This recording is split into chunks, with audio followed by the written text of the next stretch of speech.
Yazoo Land Scandal of 1895, the mother of all early American land frauds, and the perfect embodiment of the buyer beware chaos that defined the era.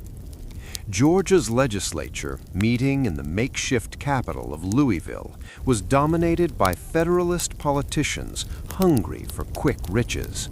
A group of four shadowy land companies, the Georgia Company, Georgia-Mississippi Company, Upper Mississippi Company, and Tennessee Company, approached them with a deal that sounded too good to be true. They'd buy the entire Yazoo territory for just $500,000, about 1.5 cents per acre. In reality, the companies had no intention of developing the land themselves.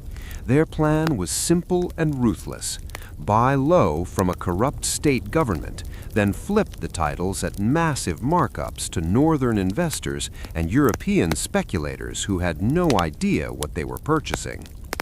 What the public didn't know at the time was that the deal was greased with bribes from the very start.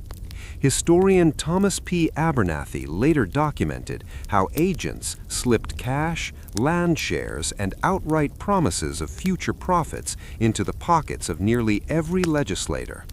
Governor George Matthews, a Revolutionary War veteran himself, signed the Yazoo Act into law on January 7, 1795, transferring the massive tract without competitive bidding or public oversight.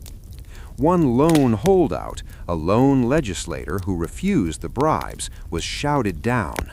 The rest of the assembly voted yes in a frenzy of backroom deals conducted in smoky taverns and private parlors. News of the sale spread like wildfire, but by then the companies had already resold chunks of the land to eager buyers in Philadelphia, New York, and Boston, people who believed they were investing in America's future frontier. Outrage exploded across Georgia. Petitions flooded the State House. Street demonstrations turned violent. Citizens burned effigies of the corrupt lawmakers. James Jackson, a fiery Jeffersonian Republican and U.S. Senator from Georgia, resigned his Washington seat in disgust and raced home to lead the charge. He and his allies swept into the next legislature on a wave of anti-corruption fury.